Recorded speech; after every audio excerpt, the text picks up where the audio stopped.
All right, let's dive right into this explainer, where we're going to unpack one of the most highly specific, deeply complex, and honestly polarizing political phenomena in all of Europe. We're talking about the Antideutsche, or the anti-Germans. Now, if you've been watching international news or maybe scrolling through political forums lately, you might have hit a total brick wall of confusion looking at the political landscape in Germany.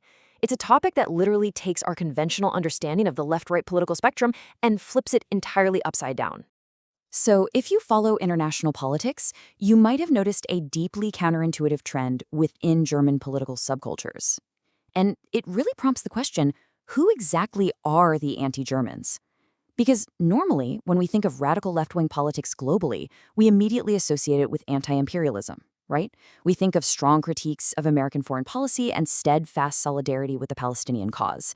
But in Germany, there is a vocal, highly influential segment of the radical left that operates on the exact opposite of those principles. I mean, just listen to this quote from a baffled Reddit user. It perfectly captures the palpable confusion of modern observers. It makes absolutely zero sense to an outsider trying to understand why left-wing groups are out there vehemently fighting other left-wing groups online, right when far-right parties are surging in German state polls. It looks like some bizarre purity test, but actually, it stems from a deeply entrenched ideological divide. To help make sense of all this, here is our roadmap for today's explainer. 1. The Antideutsche Paradox. 2. Defining the movement. 3. Roots of the ideology. 4. Splitting the German left. 5. The Jürgen Elser case. And finally, 6. A polarized present. Let's get right into Section 1. Defining the movement. Who are the anti-Germans? According to the official intelligence definition by the Verfassungsschutz Bremen, which is the state's domestic intelligence agency, they are a unique subset of the radical left whose worldview just totally upends traditional leftist dogma. They are heavily defined by what they oppose, which is absolutely any form of German nationalism.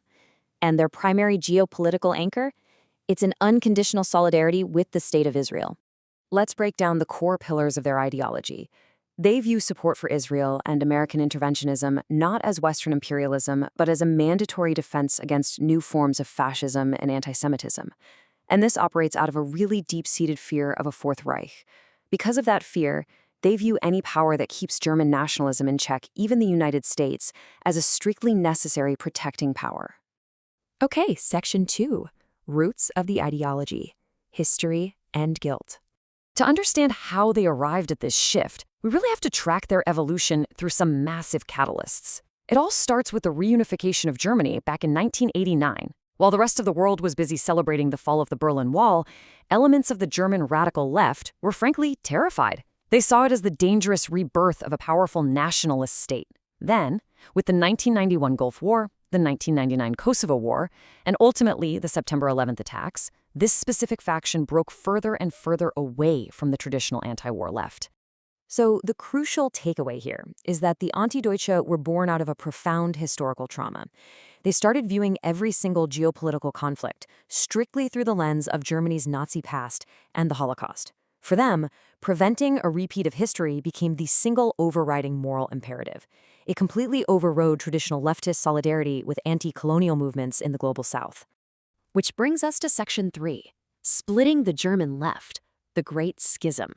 We now have two entirely distinct groups claiming to be the true left wing, yet they hold diametrically opposed worldviews. It's a stark contrast. The traditional left views global conflicts primarily through the framework of Western colonialism and capitalism. But the Antideutsche? They look at those exact same conflicts through the framework of combating global anti-Semitism and actively preventing fascism.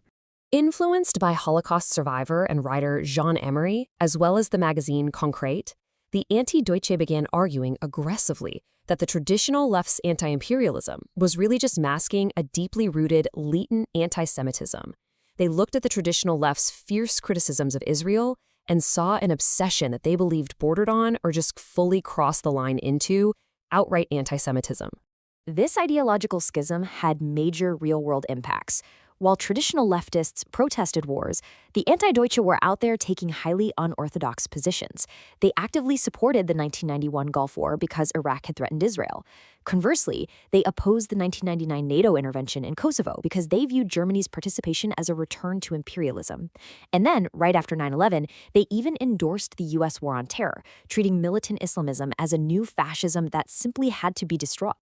Let's look at a fascinating real-world example in Section 4, the Jürgen Elsässer case, a political pipeline. Jürgen Elsässer's pipeline, from a communist Antideutsche founder in the 1990s to a key figure in the modern German far right, is a stunning demonstration of ideological whiplash. This trajectory is wild, and it shows how the extreme edges of the political spectrum can sometimes bend so far they actually touch. Back in 1990, Elsässer actually published the foundational essay for the movement. He initially fought against nationalist tendencies and explicitly warned of a Fourth Reich. He was a defining voice. But as the 2000s rolled on, driven by the global financial crisis and his own fierce anti-Americanism, which put him at odds with the pro-American faction of his own movement, his political compass ironically inverted entirely. He started championing a queer front, which is a cross-front alliance designed to unite all political extremes against global finance. Through this, he shifted dramatically to the right.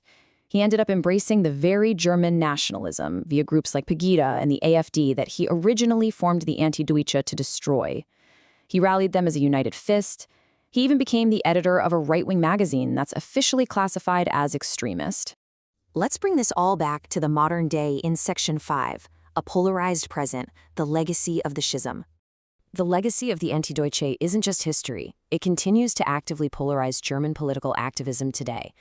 We are talking about bitter, internal conflicts that literally stall protests on the streets. You have groups refusing to march together over disagreements about flags or slogans regarding the Middle East. Furthermore, these divisions echo all the way up into how the German state categorizes political extremism, sharply delineating between pro-Israel and pro-Palestine organizations under the doctrine of Germany's Staatsräson, or reason of state, which designates Israel's security as a fundamental German national interest. And listen, this is the really crucial point here. We aren't just talking about obscure internet drama or theoretical debates in university basements. These ideological frameworks directly influence German state policy today.